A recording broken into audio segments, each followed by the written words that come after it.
Hi there.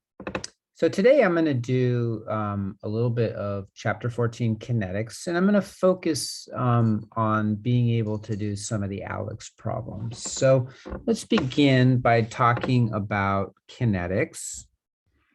So this is chapter 14.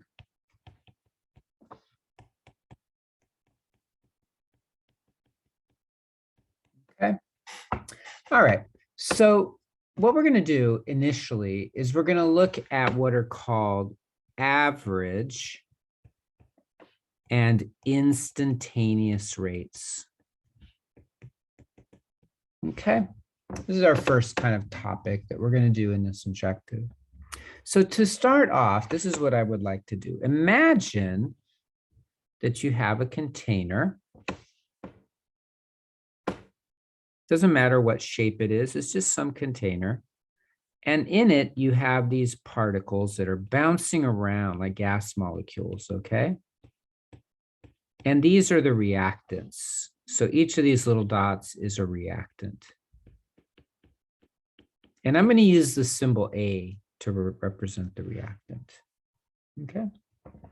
The next thing I'm going to do is I'm going to say, imagine that they're moving around, they're bouncing, they're in constant motion, right? These little lines are representing what directions. They're colliding with each other. Okay, collisions occur. And let's assume that every once in a while a collision occurs, and that collision has enough energy so that those two molecules, when they collide, so let's say it's happening right here, transforms them into new molecule. Okay, so they hit each other, new molecule. It's kind of cool. It's like this one. Sorry, let me go back to this color. So this one, they're hitting each other. The collision takes place right here. And out of that collision comes a new molecule. So these are gone now, right? They've been converted into this.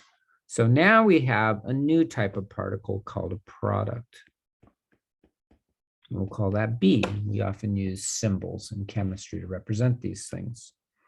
And so I'm going to write this as a chemical equation. I'm going to say that two of these A's, right, because there were two of them that collided, right, are converted into a B. Okay. And very, very simple, right? So 2A is converted into a B. And maybe it happens every time they collide. Maybe it only happens once in a while when they collide. We'll get to that kind of issue later about what determines that. But it starts happening over time, right? We initially started off with just A's, but now we're starting to get some B's. So these are going to be red. And some of the A's are going to be gone, right? Because every time that these A's collide with each other, they form a B. So the A's are going to get fewer and fewer. I'm sorry, I accidentally erased a B there. And over time, you're going to have more and more B. Okay? That's essentially the idea. The key here is thinking about what happens in time. And that's what our focus in this whole chapter is. How things change over time. So time is going to be graphed on the x-axis. Don't worry about the units for right now.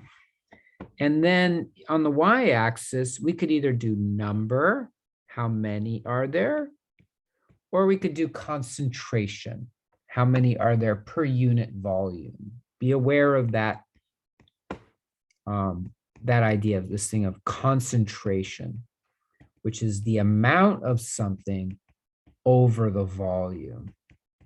Okay, so if you have a large concentration, that means you have a lot of them here. If you have a low concentration, oops, I made the volume smaller. If you have a low concentration, you only have a few, right? So that's low C, this is high C, okay? Well, if you take a look, what's happening is those concentrations are changing. Every time that you lose A, its concentration goes down, decreases. And every time that you form B, its concentration goes up, it increases, okay? So over time, what you're going to see is that the concentration of A is going to go down. And the concentration of B is going to go up. So their concentrations are changing. And usually what we do is, because it's usually pretty nice pattern, we can just draw a line in, a curve, right? We're measuring it every once in a while, but it's such a regular pattern, we can just draw in a curve to represent what's happening.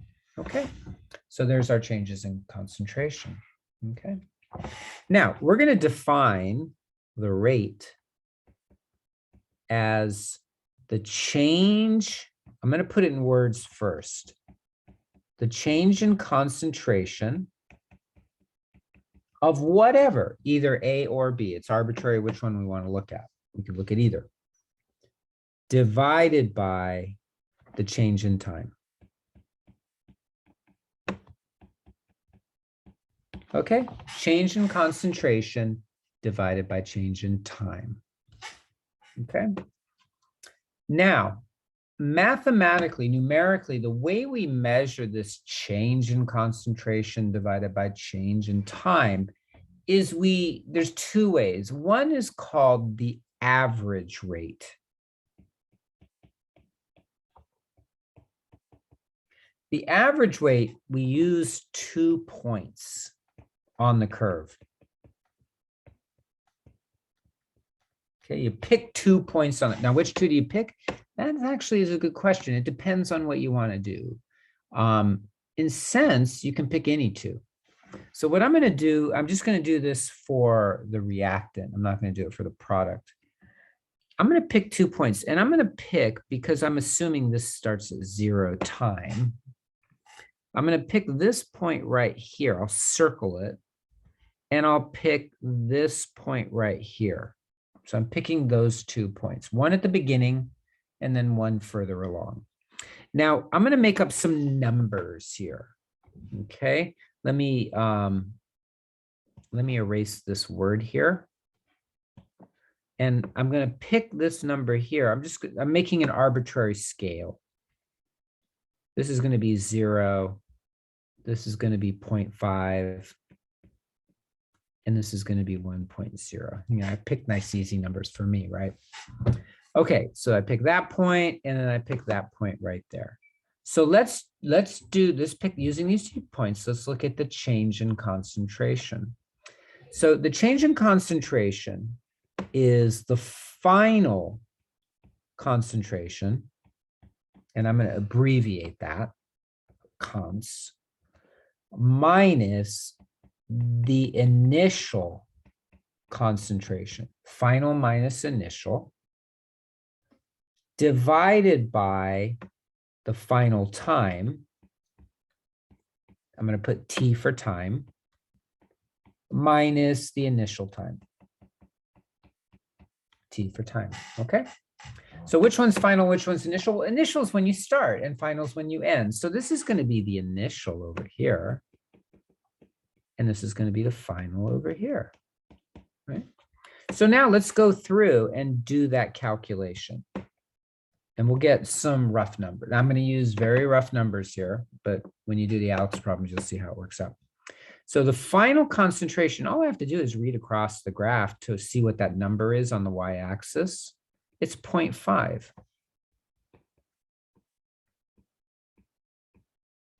And I guess, you know, I'll put this in parentheses just so that, like I did up here.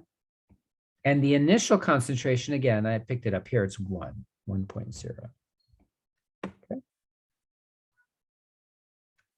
And then let's do the time. The final time is right here. Well, what? Oh my goodness, I don't have any. I do know this is 0 time here. So I'm just going to make up numbers here. Again, I'm going to say it's 20 seconds. Okay, and then this is out here is like 40 seconds. So it's 20 seconds. So 20 seconds, S for seconds, minus 0 seconds, right? We started at time equals 0. S for seconds, okay? So now here's what you get. You get a negative number here, negative 0.5, divided by 20 minus 0, 20 seconds, okay? Now this comes out to negative 0.025. Now, I didn't put in units on the y-axis, but let's assume it's concentration. The most common units of concentration are moles per liter, or molarity, okay? Moles is the amount, liters is the volume, so moles per liter, or this is called molarity, okay? So molarity would be the units up here, and then seconds is over here. So our units are molarities divided by seconds. In other words, the concentration of the reactant is decreasing, it's negative, right? Meaning it's changing, it's getting smaller. The change in concentration of the reactant is negative, divided by the change in time is a negative value because its concentration is becoming negative. Now, here's a little trick we do in kinetics. We want the rate to be positive. We just don't like the idea of having a negative rate. Now, quite frankly, mathematically, there's nothing wrong with saying the rate is negative, but we want it to be positive. So the average rate should be positive. So how do we deal with that? We cheat. We essentially just make it positive. So you take that negative rate and you make it positive. Now, what's the justification for that? Well, we can come up with a mathematical way of defining it so that it becomes positive, but we don't need to go through that here. The point is, once you calculate this ratio, top over bottom, right? Just make it positive. Multiply it by -1 if you want to put it in that terminology. So now we have a rate. And in words, what this means is, over that first 20 seconds, right? We went from 0 to 20. That's a real broad region of time. We're not looking at what's happening here or what's happening here or what's happening here. We're looking over this whole thing here. And so really what we're doing is we're looking at how far it dropped on the y-axis divided by how much it went across on the x-axis. That's called a slope, by the way.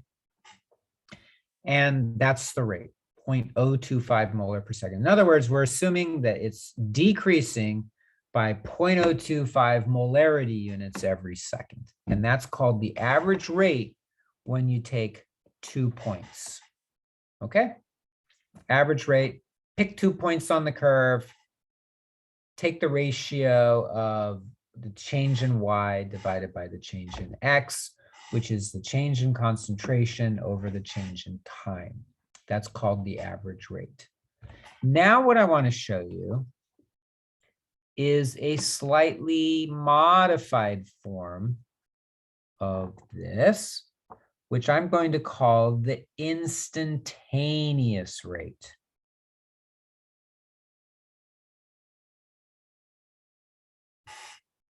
So let me erase these. So I'm going to draw the graph again, or something like it. And just again, just to make things simple, okay, so here's our time. Here's our concentration. So let me write it up here, CONC for concentration on the y-axis. And again, we're just going to look at the reactants. So I'm going to draw a curve in. Oops, I don't like the way I drew that curve. So let me draw it again.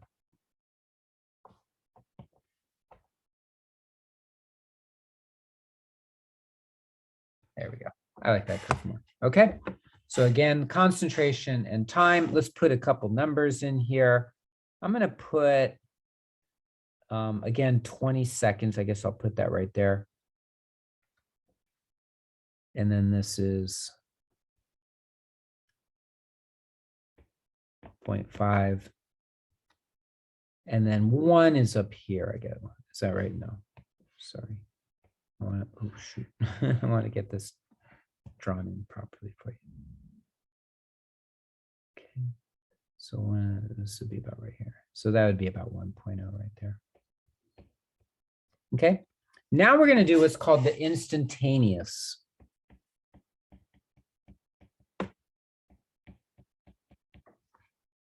The instantaneous rate. Now, instantaneous rate, unlike the average rate, is the rate at 1 point, not 2 points, but 1 point. So let me put that in parentheses. This is the rate at 1 point along that curve, okay?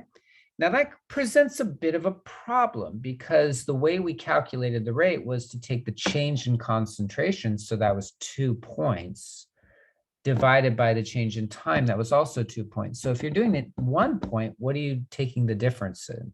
That's a bit of a problem. So here's what we do. Notice how this is a curve. What we do is we pick the point that we want to figure out the instantaneous rate for. So I'm assuming it's right here at 20 seconds. Okay, I just picked that point arbitrary. You could pick any point you want. And what I'm going to do is I'm going to note that I can draw what is called a tangent line. The tangent line is a line, and it's going to be underneath this curve that barely touches the curve. It only touches the curve at 1 point. I drew that in pretty nicely there. See how that line, it touches the curve at 1 point? That's called a tangent line. Okay, let me show you another example. We'll do the calculation with that one, but I want to show you another tangent line just so you get the idea.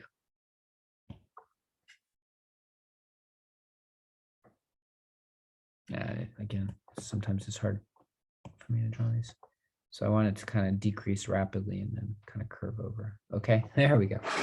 Okay, so suppose I said, hey, find me the tangent line at that point right there. What you're going to do is you're going to draw a line in that just barely touches. See there? That's called the tangent line. It just touches that 1 point. It's called the tangent line. So this is the tangent line. Okay. Now, what I want you to consider is that if you look at those two tangent lines, right? Again, this is the tangent line for this one. This tangent line is a little different than the first one, right? These two tangent lines are different. This one is more steep, right? It's closer to vertical. And then this one over here is more horizontal. It's almost like horizontal, right? So it's a little bit up. That's a gradual slope. This one over on the right is more vertical. So that's a larger slope. What you do to find the instantaneous rate at a point, you're going to use the tangent line. You figure out the slope of that tangent line. So the instantaneous rate is the slope of the tangent line. Okay. What we're trying to do is we're trying to figure out how fast this reaction is. How fast is the concentration changing? To do that, we have to know how rapidly the concentration is changing. To do that, we draw in a tangent line and figure out its slope. The bigger the slope is, the faster the reaction is going, the bigger the rate. The more gradual the slope, the more horizontal it is, the slower the reaction is going. Okay? Think about it this way. Imagine two people running. If you have like an Olympic sprinter, their change in speed is going to be enormous, right? So you could do a little graph of position versus time, and the tangent line would tell you the instantaneous speed or instantaneous velocity of how fast they're moving. That's what we're doing here with rates, with chemical rates. We're figuring out what the slope of that line is to figure out how fast this reaction is occurring. If it's happening real fast, the concentrations are changing fast. If it's happening slow, concentrations are changing very slowly. So then let me try one more time to draw this. Okay. Okay, so now how you do it? I remember this point that I said at 20 seconds, that was completely arbitrary. So here's what you do. You use the tangent line. Now you forget about the curve. You just look at the tangent line. And what you do is you figure out how steep that line is by measuring its height, right? There's a height, and dividing that by the length. Okay, rise over run, sometimes people say for slope. So for this, the slope of the tangent line is the height over the length. It's not a bad idea to think of that line like a triangle. You've got the height, the length, and then the hypotenuse. We're just going to take the height divided by the length. Okay, so now this is all about estimating, right? We're going to estimate where these points are. So this is 0 seconds and 0 concentration. So let's do the height first. So the height of this tangent line, it goes all the way up to 0.5. This is 1.0. So it's closer to 1.0 than it is to 0.5. So that's about 0.8. So the height of that is 0.8. This is concentration, so the units are molarity. Now on the length, it goes from 0 to 20. Maybe this is 40. Maybe this is 60. Maybe this is like 80. So it looks like it's about 80 seconds. All right. So 0.8 over 80 is 0.01. Molarity divided by seconds. Okay. Now, we have essentially done 2 problems here. The first one was the average rate, right? The average, you pick 2 points on the curve, on this nice little curve. You pick 2, and then you're actually, what you're doing is you're calculating the secant line. You're calculating the slope of what's called the secant line for those of you that know math. So you take those 2 points, you do the difference in the height divided by the difference in the length, essentially. Final minus initial for concentration divided by final minus initial for time. That gives you the rate. Now, of course, it's going to be negative, so you make it positive. Here, this method that I gave you for the instantaneous rate, we're just picking it at 1 point. So how about if it's only 1 point, how can you take a difference? Well, you draw the tangent line, and then you figure out the height of the tangent line and the length of the tangent line, and you do that ratio. So you find the slope of the tangent line. So again, mathematically, we would say that the average rate is the slope of the secant line, where you have 2 points, and the instantaneous rate is the slope of the tangent line, where you just have 1 point. And what happens is, if you look at this tangent line, I'll do different colors. That tangent line early on is very steep. And then let's do it way out later. Out here, let's say like right there, the tangent line would be like that. See how that tangent line is very gradual, very low slope, small slope. Small slope means slow. Large slope means large. So fast changes at the beginning, slow changes at the end for these. Let's take a look at an Alex problem, okay? Just so that we can put all this together now.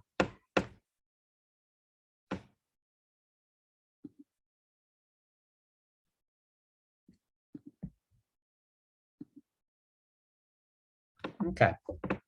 Calculating the average and instantaneous rate from a graph of concentration versus time. Here's a graph of the pressure. Now they're using pressure instead of concentration. Don't worry about that.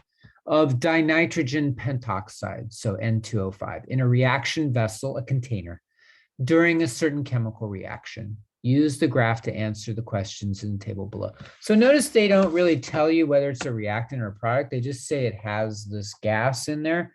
You're going to determine whether it's a reactant or product. So let's look at the first question. Is N2O5 being created or destroyed by the chemical reaction? Now, those are probably unfortunate terms to use. We might want to say, is it being used or produced? Because really, you remember, like in chemistry, you don't create or destroy matter. But what they're saying is the molecule is either breaking up and turning into something else, in which it's a reactant, or it's being formed, created. That would make it a product. So in other words, is it a product or is it a reactant? Or is it neither a product nor a reactant? Well, here's what you do. You look at the curve. See how it's going down in time? Which one does that, reactants or products? Remember, you start with the reactants, you get converted into products. So over time, if it's going down, that makes it a reactant. So it's being destroyed. Now we get to the arithmetic. If N2O5 is being created or destroyed, and we said it's being destroyed, what is the rate at which it's being created or destroyed? 800 seconds after the reaction starts, and round to 2 significant digits. Also be sure your answer is the correct unit symbol. If N2O5 is being created or destroyed, what is the average rate at which it's being created or destroyed during the first 800 seconds of the reaction? Again, 2 significant digits. So really what they're doing is they're asking us for the first part here, or second in the problem, they're asking us for the instantaneous rate. They're asking what's happening at 800 seconds. That's 1 point, that's the instantaneous rate.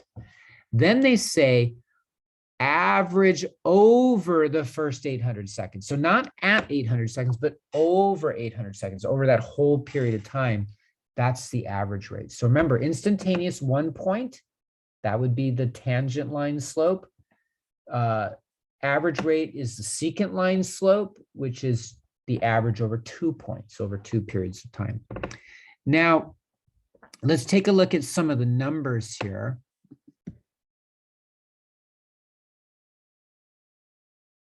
Okay, hopefully you can see this well. They were nice enough at 0 to make this 19.438. So they're telling us the value is 0.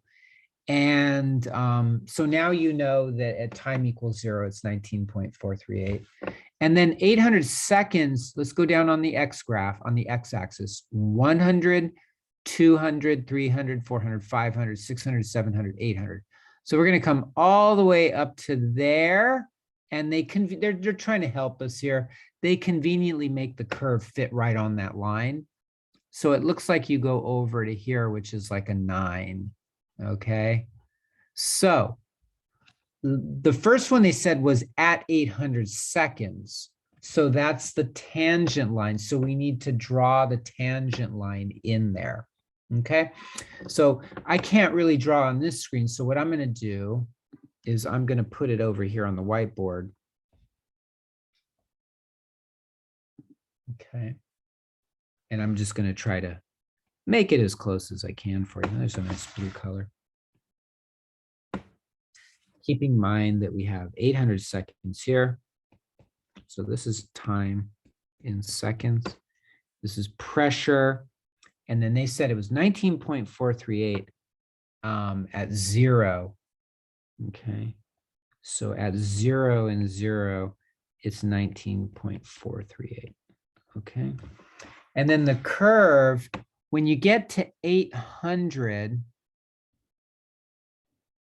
it's at 9 atmospheres. So it's like right here, this is 9 atmospheres in 800. Okay. So the curve does this, but you kind of need a little more than that. So I'm going to come out here at 2,500, it's 2. So way out here at 2,500, it's like at 2.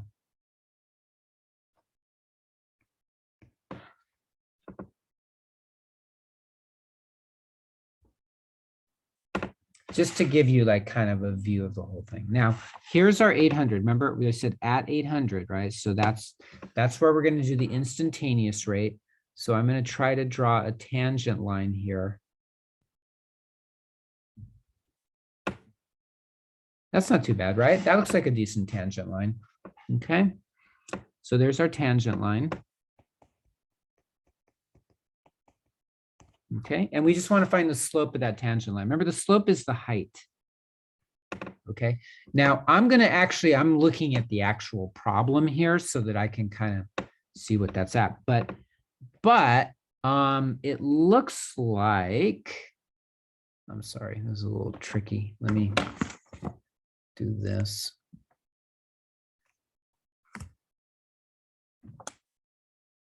To me, it goes in at about 15. So this is like around 15. Okay. And that's occurring at 800 there, but we need to know where this comes out all the way over there. So 15, sorry.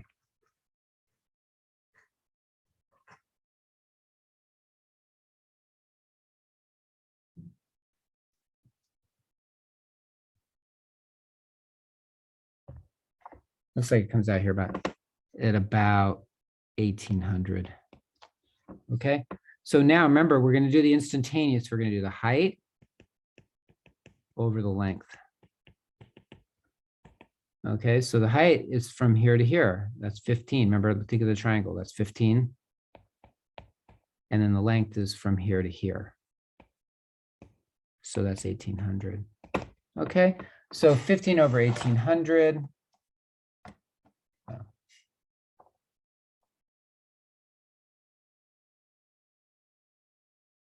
Is very small. It's like 0.00833. I'm going to put in scientific notation. 1, 2, 3. So 8.33 times 10 to the minus 3. And then this is pressure units. Their pressure units were in atmospheres. So ATM are the units of pressure divided by the units of time, which are seconds, right? So you're taking pressure and dividing it by time. Okay, so they're not using concentration. And the reason they're not using concentration is that the history of general chemistry is that we really talk about kinetics using these experiments that were done with gases. And so you measure the pressure as opposed to the concentration. Okay, so there we go. That would be the rate constant for the instantaneous. Okay, now, the last part, they want you to figure out over 800 seconds, over the first 800 seconds, okay? So how do we go about that? Well, we need 2 points for the average. This is the average rate. So you need 2 points, okay?